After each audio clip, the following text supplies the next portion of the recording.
So it's Darci's Corner. It's May 23rd, 2023. Still in Alberta. We've had some rain recently, and so we were up to like 100 and some fires, and now we're down to 70 fires. But 20 of them were out of control before, and 20 of them are out of control now. So I guess as long as you're not near one of those out of control ones, you're probably okay. Hopefully we get more moisture. And our hardworking fire people keep doing what they're doing. It's difficult to do when their budgets keep getting slashed and they keep getting reduced down to nothing. And then, what's really sad is it's the rural Albertans who are going to suffer the most because they're getting burned out the worst. Not that it's not hitting the cities, it is, but it's hitting the outskirts much worse. And those are the ones who are going, well, yeah, but do we want to put in the NDP? Because, look what they did last time. Well, I don't know what they did last time, but they didn't burn the province down. Constantly gutting our firefighters. And the years just keep getting drier, and the forest just keeps getting hotter. That's a recipe for disaster, which we're suffering through right now. And they're like, well, smoke isn't that bad. Like, oh, come on. Like, protect yourself and vote for the party that's going to give you firefighters. They might have their flaws, but they'll give you firefighters, okay? Anyway, local politics aside, this is not an election month too, so like everybody is all fired up about it. And I'm fired up too. I live in rural Alberta, technically, and my access to healthcare is greatly threatened by the current regime in power. So the current people in power think that Ron DeSantis and Florida are doing a great job. And Ron DeSantis has terrorized LGBTQ people in Florida and ruined lives and taken children and made it illegal for people like me to walk down the street. So I get very passionate when they say they want to bring that here. I'm like, I don't want you to bring that here. I like having health care. Thank you very much. And you know what's nice about my being me here is I feel safe most of the time.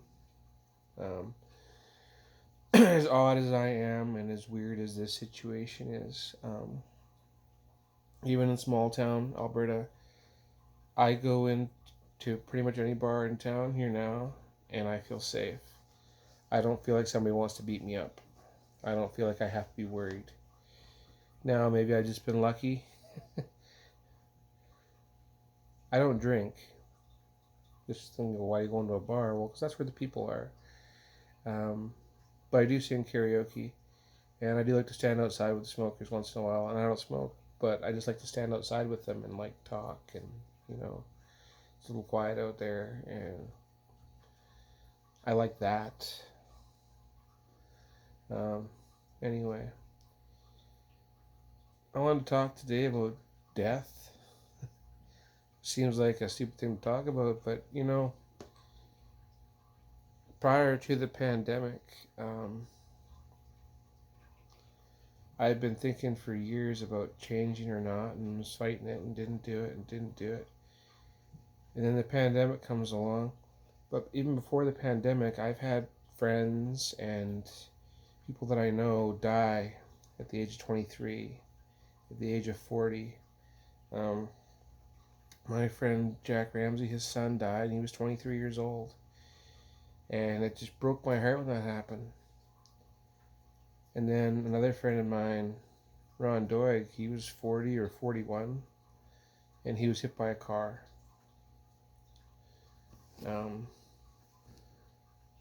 My friend's daughter, she was 26, she was at college, she was hit by a car.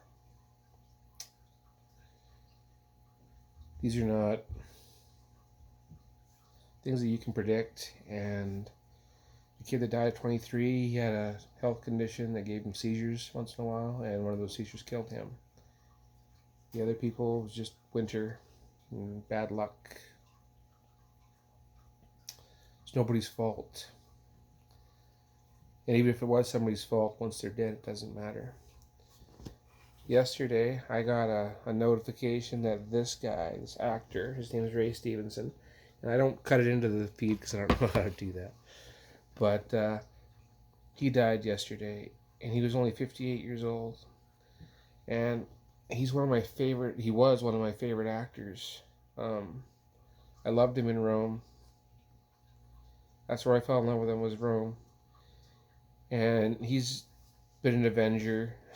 He wasn't an Avenger. He was part of Thor's team. Anyway, he was, in the Marvel Universe. And he's a Jedi or something in one of the Star Wars things. And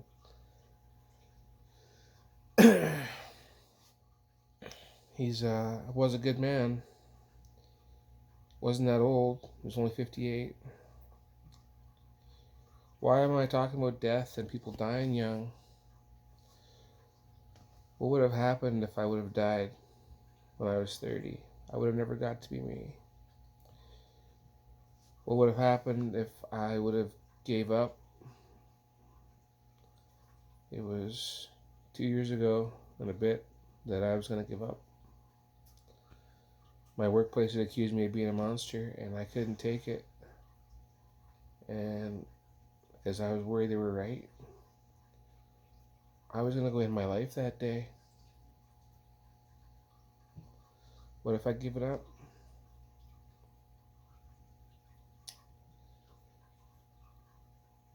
It angers me that I was basically forced to spend 30 years of my life being somebody I wasn't,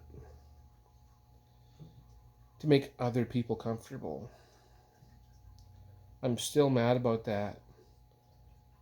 I still hate the fact that I have to put so much effort into being me, and I have to be over the top, and I am now.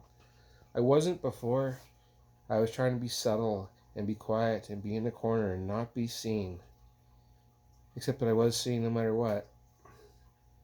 And if I'm going to be seen, I would rather everybody see me.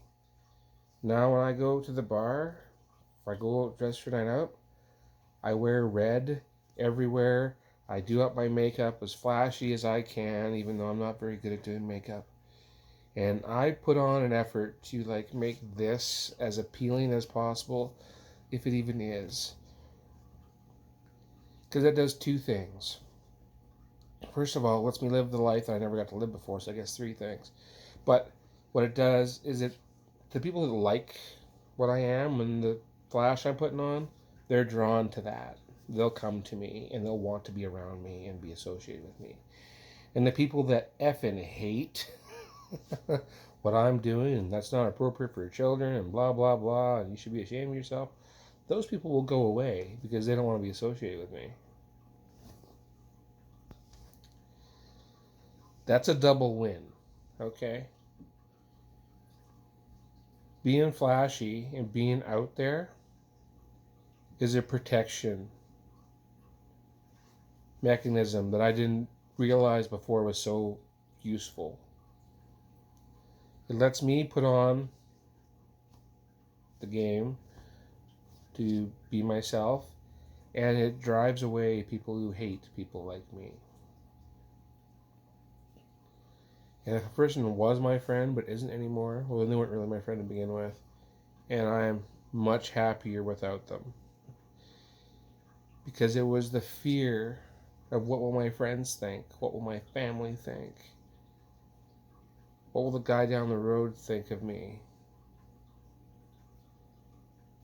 That was a big part of what held me back. And that was a big part of the shame I felt for being me. But guess what? I don't feel shame anymore. I'm ashamed that I didn't do this sooner.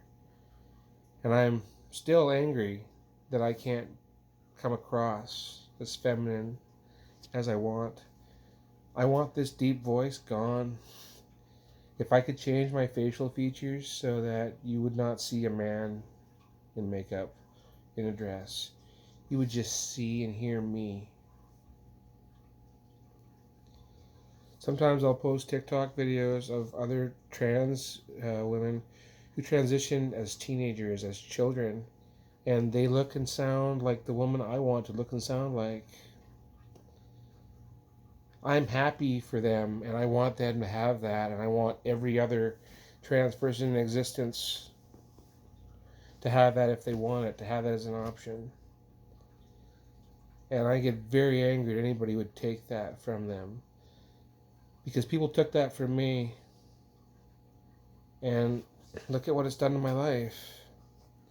It didn't do my wife any favors. It didn't do me any favors.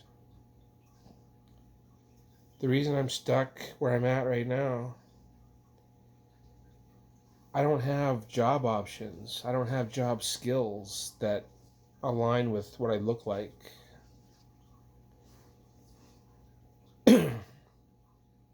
I could have been a woman and did the jobs I did, but I wouldn't have got the job offers that I got.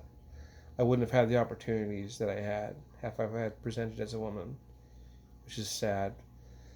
But I would have pursued different opportunities and different job options, and I would be good at one of them, more of them. That is one thing I love about my beekeeping.